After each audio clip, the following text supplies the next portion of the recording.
Yes बच्चों, हम पढ़ रहे थे हमारी पाठ्य पुस्तक बसंत भाग 3 का पाठ 7 जिसका नाम है क्या निराश हुआ जाए, जिसके लेखक हैं हजारी प्रसाद द्विवेदी जी। इसमें हजारी प्रसाद द्विवेदी जी ने इस पाठ के माध्यम से अपने पाठकों को ये संदेश देने का प्रयास किया है कि भले ही इस दुनिया में या भारत जैसे देश में भ्रष्टाचार, चोरी, डकैती ये बढ़ जाए, लेकिन यहाँ से फिर भी अच्छे लोग या अच्छाई, ईमानदारी ये अभी समाप्त नहीं हुई है। तो उन्होंने बहुत सारे उदाहरण इस पाठ के माध्यम से दिए हैं, खुद के जीवन से जोड़कर दिया है। तो चलिए इस पाठ को पढ़ते हैं, ठीक है। इस पाठ के माध्यम इसमें लेखक ये कहते हैं कि हर रोज़ हम समाचार पत्रों में ठगी, डकैती, चोरी, तस्करी, भ्रष्टाचार आदि के समाचार पढ़ते हैं। अगर आप न्यूज़पेपर उठा के देखें तो आवाज़ से लाखों की सामान की चोरी, भ्रष्टाचार, यही सब चीज़ें हमें सुनने को और पढ़ने को मिलता है। और ऐसा लगता है कि इस देश में कोई ईमानदार आदमी नहीं रहा। परंतु लेखक ये कहते हैं, हजारी प्रसाद द्विवेदी जी ये कहते हैं, उनका मानना ये है कि निराश होने की आवश्यकता नहीं है, क्योंकि हमारा भारत महान था और हमेशा रहेगा। इसके लिए उन्होंने खुद से जोड़कर कई उदाहरण दिए। उन्होंने कहा, उनसे कभी किसी बड़े आदमी ने कहा था लेखक से, यानी हजारी प्रसाद द्विवेदी जी से, कि देश में फैली बुराइयों का सबसे बड़ा कारण जो है वो ये है कि जो खून और पसीने से मेहनत करते हैं, ठीक है, वो भूखों मरता है, और धोखे से काम करने और कुछ काम न करने वाले मौज उड़ाते हैं। तो उनका कहना क्या था, लेखक हजारी प्रसाद द्विवेदी जी से किसी एक व्यक्ति ने ये कहा था कि जो हमारे देश में बुराई फैली है उसका सबसे महत्वपूर्ण कारण जो है वो ये है कि जो मेहनत करता है, परिश्रम करता है, वही क्या करता है, भूखे मर रहा है, और जो ऐशो आराम के जीवन बिता रहा है और धोखे से काम कर रहा है वो हमेशा सुखी रहता है। तो फिर इस पर हजारी प्रसाद द्विवेदी जी क्या कहते हैं, आगे वो आदमी ये भी कहता है कि हमारे बनाए कानूनों में भी कुछ भूलें हैं। भूलें मतलब गलतियां हैं, हमारे द्वारा जो हमारे देश में जो कानून बना है उसमें भी कुछ गलतियां हैं। एक और शताब्दियों से चली आई भावनाएं और मर्यादाएं हैं। भावनाएं यानी आपने कुछ लोगों को देखा होगा कि जो दूसरों के दुखी से दुखी हो जाते हैं, है ना, और किसी किसी की कुछ सिद्धांत होते हैं, कुछ मर्यादाएं होती हैं जो उनको उससे बाहर निकलने से रोकती हैं। मीन्स कहने का यहाँ पर ये है कि यदि किसी के परिवार में धोखाधड़ी या ऐसे माहौल में ना रहा हो जो धोखा करता हो, है ना, तो हम वो नहीं कर सकते। लेकिन यदि दूसरी ओर कुछ ऐसे लोग हैं जो दूसरों का नुकसान करते हैं, तो उनसे जुड़े हुए लोग जो हैं ऐसा करने से पीछे नहीं हटते। वो दूसरा कारण ये बताते हैं कि गरीबों की भलाई के लिए बनाए गए जो नए नए कानून हैं वो पुरानी पुरानी मर्यादाओं और नए कानूनों में जब विरोध और टकराव होता है तो स्थिति बिगड़ जाती है। मतलब जो नए कानून हैं उनमें और जो पुरानी मर्यादाएं हैं, मर्यादाएं मीन्स जो सिद्धांत हैं, उनमें जब विरोध और टकराव होता है तो स्थिति बिगड़ जाती है।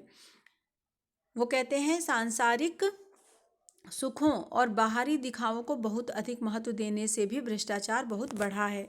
सांसारिक सुख मतलब जब व्यक्ति सुख चाहता है कि हमारे पास भी बंगला हो, गाड़ी हो, महंगी मोबाइलें हों, या दिखावा करने के लिए कि हम अच्छे घर में रहते हैं या हमारे पास इतनी कीमती चीज़ें हैं, तो ये क्या कहलाता है, बाहरी दिखावा, है ना। तो इसको भी जब हम महत्व देने लगते हैं तो हमारे आसपास भ्रष्टाचार बढ़ जाता है। भ्रष्टाचार मतलब कि हम कोई भी गलत काम करने से पीछे नहीं हटते, है ना। भारत में धन को इतना महत्व कभी नहीं दिया गया और रिश्वत, लोभ, मोह आदि को कभी अच्छा नहीं माना गया। करप्शन जिसे हम भ्रष्टाचार कहते हैं, मतलब पैसे दे करके और ले करके दूसरों का काम करवाना, यही क्या कहलाता है, भ्रष्टाचार। तो लेखक कहते हैं कि भारत में धन को इतना महत्व कभी नहीं दिया गया और रिश्वत, लोभ, मोह आदि को कभी भी अच्छा नहीं माना गया है, फिर भी कुछ लोग ऐसा करते हैं। यहाँ करोड़ों पिछड़े हुए कंगाल लोगों की दशा सुधारने के लिए जो प्रयत्न कृषि, दस्तकारी और उद्योगों को बढ़ावा देने के लिए किए जा रहे हैं, उनसे वास्तविक उद्देश्य पूर्ण नहीं हो रहा है। वो कहते हैं, जो लेखक के मित्र होते हैं वो कहते हैं कि यहाँ पर करोड़ों पिछड़े हुए जो लोग हैं, जो गरीब लोग हैं, उनकी दशा को सुधारने के लिए बहुत सारे प्रयत्न किए गए हैं। कृषि के लिए दस्तकारी, मतलब जो शिल्पकार होते हैं छोटे छोटे, जो मिट्टी के खिलौने बनाना या टोकरी बुनना, लघु उद्योग से संबंधित जो लोग हैं उनका, ठीक है। और उद्योगों को बढ़ावा देने के लिए कई सारे प्रयास किए जा रहे हैं, लेकिन वो किस उद्देश्य से ये किया जा रहा है वो अभी तक पूर्ण नहीं हो रहा है। क्यों? क्योंकि हर कदम पे भ्रष्टाचारी लोग बैठे हुए हैं। जितने कानून बनते हैं उनसे अधिक उनमें छिद्र ढूंढकर उससे बचने के उपाय सोच लिए जाते हैं। मतलब अगर कोई कानून बनता है तो उस कानून से निकलने का, बचने का तरीका भी लोग पहले ही ढूंढ लेते हैं। लेखक कहते हैं ऐसा नहीं है, कुछ उपाय हैं जिनको हम अपना करके ये भ्रष्टाचार को समाप्त कर सकते हैं। लेखक का मत है कि केवल कानून बनाने और उनके भय से ही भ्रष्टाचार समाप्त नहीं हो सकता, हमें कुछ कदम उठाने पड़ेंगे जिससे ये समाप्त हो। भारत की परंपरा के अनुसार कानून से धर्म को अधिक मान दिया जाना चाहिए, ठीक है। कानून जो है, कानून से धर्म को अधिक मान दिया जाना चाहिए। बच्चों यहाँ पर कहने हम कोई भी काम तब करते हैं, तब उस चीज़ को ज़्यादा मानते हैं जब वो हमारे धर्म से जुड़ा हो। आपने देखा होगा शाम को हम झाड़ू क्यों नहीं लगाते? हम लोग कहते हैं शाम को झाड़ू लगाने से लक्ष्मी जी वापस चली जाएंगी, लेकिन इसका सही रीज़न ये है कि पहले लाइट वगैरह नहीं हुआ करते थे, तो इसलिए लोग जल्दी खाना बना लेते थे, और तेल और ये सब कच्चा ईंधन होता है तो वो बहुत मुश्किल से मिलता था। इसीलिए लोग क्या करते थे, शाम को झाड़ू नहीं लगाते थे, क्योंकि अंधेरा होता था तो कोई हमारी कीमती चीज़ बाहर जा सकती है झाड़ू से, है ना। तो इसीलिए वो लोग क्या करते थे, धर्म से उसको जोड़ दिया कि यदि हम शाम को झाड़ू लगाएंगे तो क्या होगा, लक्ष्मी जी हमारे से रूठ जाएंगी, ठीक है। तो लोग कानून से उतना नहीं डरते हैं जितना किससे डरते हैं, धर्म से डरते हैं। लोग जो चीज़ें, जो नियम या कानून धर्म से जुड़ी होती हैं, लोग उसको अधिक मानते हैं, किससे अधिक, कानून से अधिक, ठीक है। आगे लेखक कहते हैं कि ईमानदारी, दया, सहानुभूति, सत्य, सेवा और भक्ति को अधिक महत्व दिया जाए, है ना। समाचार पत्रों में जो भ्रष्टाचार के समाचार छपते हैं उनसे पता चलता है कि लोग तस्करी, रिश्वत, लूटमार आदि से दुखी और परेशान हैं। वो आगे कहते हैं, लेखक का कहना है कि बुरे कामों व अनुचित तरीकों का भांडाफोड़ करना अच्छी बात है। मतलब लेखक का ये कहना है कि आए दिन पेपर में सिर्फ निगेटिव चीज़ें ही छपती हैं, है ना। नकारात्मक सोच ही, नकारात्मक विचार ही छपते हैं जो हमारे लिए सही नहीं है, लोगों के विचार के लिए सही नहीं है।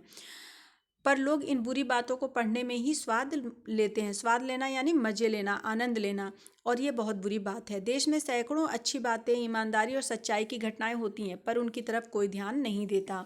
लेखक कहते हैं कि हर जगह सिर्फ नकारात्मक या नेगेटिव बातें ही लोग छापते हैं और उन्हीं की बातें करते हैं। तो ये सही बात नहीं है, क्योंकि लोग ऐसी खबरों से सिर्फ क्या लेते हैं, मज़े लेते हैं। लेकिन हमारे आसपास बहुत सारी अच्छी घटनाएं भी घटित होती हैं, जब हमारी कोई मदद करता है, कोई हमारे लिए आगे आया है, तो इन सब चीज़ों के लिए कोई भी जो है उसको उजागर नहीं करता, तो ये अच्छी बात नहीं है, इस तरफ भी ध्यान देना चाहिए। वो आगे कहते हैं, वो अपनी एक कहानी बताते हैं बच्चों। अगर आप अपनी बुक देखें तो बुक में पेज नंबर 36 पर तीसरा पैराग्राफ है कि एक बार रेलवे स्टेशन पर टिकट लेने के लिए लेखक जब जाते हैं काउंटर पे, तो वहाँ पर वो उन्हें 10 रुपये देने चाहिए थे, लेकिन वो गलती से कितने दे देते हैं, 100 रुपये दे देते हैं, और जाकर के जल्दी जल्दी वो अपनी गाड़ी में जाकर बैठ जाते हैं। थोड़ी देर के बाद जो टिकट बाबू होता है, तो वो सेकंड क्लास के डिब्बे में हर आदमी के, रेलवे स्टेशन पर जब वो जाते हैं तो वो टीटी जो होता है वो हर डब्बे में जाता है, और अमूमन टीटी का काम ही होता है कि वो इधर से उधर टिकट चेक करना, ये सब चीज़ें। तो जिससे टिकट लिया होता है वो जब वहाँ पहुँचते हैं तो वो लेखक को पहचान लेते हैं और 90 रुपये जो हैं वो वापस लेखक को दे देते हैं। तो यही उन्होंने कहा कि अगर वो चाहता व्यक्ति तो क्या कर सकता था, रख सकता था ना, क्योंकि लेखक ने तो 10 रुपये समझ के ही उसको 100 का नोट दिया था, 10 रुपये समझ के कितने का, 100 रुपये का नोट दिया था, लेकिन उसने ईमानदारी से उसको वापस कर दिया। तो वही लेखक ने कहा है कि हम ये कह नहीं सकते कि हमारे, ये कैसे हम मान लें कि हमारे देश से ईमानदारी और सच्चाई समाप्त हो गई है। वो कहते हैं यह सही है कि इन दिनों कुछ ऐसा माहौल बना है कि ईमानदारी से मेहनत करके जीविका चलाने वाले निरीह और भोले भाले श्रमजीवी पिस रहे हैं और झूठ और फरेब का रोजगार करने वाले फल फूल रहे हैं। आगे कहते हैं ईमानदारी को मूर्खता का पर्याय समझा जाने लगा है। सच्चाई केवल भीरू और बेबस लोगों के हिस्से पड़ी है। ऐसी स्थिति में जीवन के महान मूल्यों के बारे में लोगों की आस्था भी हिलने लगी है। जब हम बहुत समय तक सिर्फ कमियां ही कमियां, बुराइयां ही बुराइयां लोगों के सामने उजागर करते हैं तो क्या होता है, हमें चारों ओर बुराइयां ही दिखने लगती हैं, कमियां ही दिखने लगती हैं, है ना। अब जैसे मान लीजिए अभी चारों ओर कोरोना की खबरें फैल रही हैं, तो अगर किसी को नॉर्मल फीवर भी हुआ तो हम उसको क्या सोच लेते हैं कि उसको कोविड ही है। ओके, ये सिर्फ मैं एक आपको उदाहरण दे रही हूँ कि जब हम बहुत बार एक ही चीज़ के बारे में सुनते हैं तो हमारी सोच वैसी ही बन जाती है। आगे लेखक कहते हैं कि भारतवर्ष ने कभी भी भौतिक वस्तुओं के संग्रह को बहुत अधिक महत्व नहीं दिया है। भौतिक वस्तुओं का संग्रह यानी जो ऐशो आराम की चीज़ें होती हैं उसको इकट्ठा करने पर महत्व नहीं दिया है। उनकी दृष्टि में हमेशा मनुष्य के भीतर एक महान आंतरिक गुण स्थिर होता है और वो अपनी चरम और परम पर है। मतलब लोग एक दूसरे की मदद के लिए, सच्चाई के लिए, सहयोग करने के लिए हमेशा आगे आते ही रहते हैं। लेखक कहते हैं कि लोभ, मोह, काम, क्रोध आदि विचार मनुष्य में स्वाभाविक रूप से विद्यमान रहते हैं। मतलब लोभ भी होता है, मोह भी होता है, काम क्रोध भी होता है। ये मनुष्य का नेचर होता है, स्वभाव होता है। पर उन्हें प्रधान शक्ति मान लेना और अपने मन में तथा बुद्धि को उन्हीं के इशारों पर छोड़ देना, ये बुरा आचरण होता है। हर व्यक्ति के अंदर अच्छाई और बुराई दोनों होती है, लेकिन जब हम बुराई को अपने ऊपर हावी होने देते हैं तो हम कैसे व्यक्ति बन जाते हैं, बुरे बन जाते हैं। तो लेखक का कहना है कि अगर व्यक्ति अपने अंदर केवल अच्छाइयों को ही महसूस करे, उसी पर ध्यान दे, तो कभी भी बुराई हम पर हावी नहीं हो सकती। दोषों का पर्दाफाश करना बुरी बात नहीं है। बुराई यह मालूम होती है कि किसी के आचरण के गलत पक्ष को उद्घाटित करके उसमें रस लिया जाता है और दोष उद्घाटन को एकमात्र कर्तव्य मान लिया जाता है। मतलब कभी कभी हम क्या करते हैं, बस दूसरों की कमियों को ही दूसरों के सामने बताते हैं। तो ये दूसरों की कमियों को बताना ये गलत नहीं है, लेकिन उस चीज़ को, उससे मज़े लेना या उसका मजाक उड़ाना ये बुरी बात है। बुराई में रस लेना बुरी बात है। अच्छाई को उतना ही रस उजागर न करना और भी बुरी बात है। मतलब अगर हमारे साथ कोई अच्छा काम करता है, अगर कोई किसी ने हमारी मदद की है तो उस चीज़ को हम उसको हम नहीं बताते, है ना।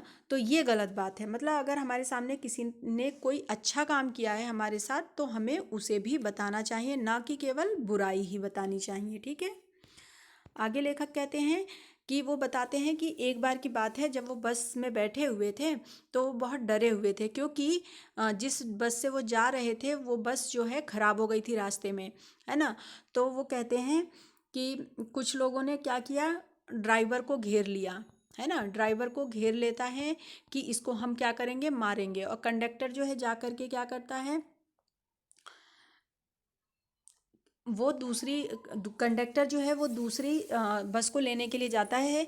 तो लोग ये सोचते हैं कि कुछ दिन पहले ही न्यूज़पेपर में ये खबर छपी थी कि एक चलती बस को सुनसान सड़क पर क्या कर लिया गया, लूट लिया गया। तो उस समय पैसेंजर जो हैं सब डरे हुए हो जाते हैं कि ज़रूर ये जानबूझ के ड्राइवर ने गाड़ी ख़राब कर दी है और कंडक्टर अपने साथियों को बुलाने ले गया है, ये हमें लूट लेंगे। तो वो लोग क्या करते हैं, वो लोग जल्दी से क्या करते हैं, ड्राइवर को मारने के लिए खड़े हो जाते हैं। ठीक, सभी लोग। लेखक मना भी करते हैं लेकिन वो नहीं मानते सब। 1.5-2 घंटे बीत गए रहते हैं। लेखक के साथ जो बच्चे और उनके पत्नी जो रहती हैं वो सब पानी के लिए व्याकुल हो जाते हैं, लेकिन वो क्या कर सकते थे ऐसी स्थिति में, क्योंकि अंधेरा बहुत था। तो लोग ड्राइवर को मारने के लिए खड़े हो जाते हैं कि कंडक्टर नहीं आएगा तो हम ड्राइवर को ही घेर के उसको ही मारना शुरू कर देंगे। फिर लेखक ने मना किया कि ऐसा कुछ नहीं है, उसको छोड़ दो, लेकिन किसी ने भी लेखक की बात नहीं मानी। थोड़ी देर में वो लोग क्या देखते हैं कि एक खाली बस चली आ रही है और उस पर उस बस का कंडक्टर भी बैठा हुआ है। ठगा भी गया हूँ, धोखा भी खाया है। लेखक कहते हैं कि मैं बहुत बार ठगा भी गया हूँ, धोखा भी खाया, परंतु बहुत कम स्थलों पर विश्वासघात नाम की चीज़ में मिली हैं। केवल उन्हीं बातों का हिसाब रखो जिनमें हमें धोखा मिला है और जीवन कष्टकर हो गया है।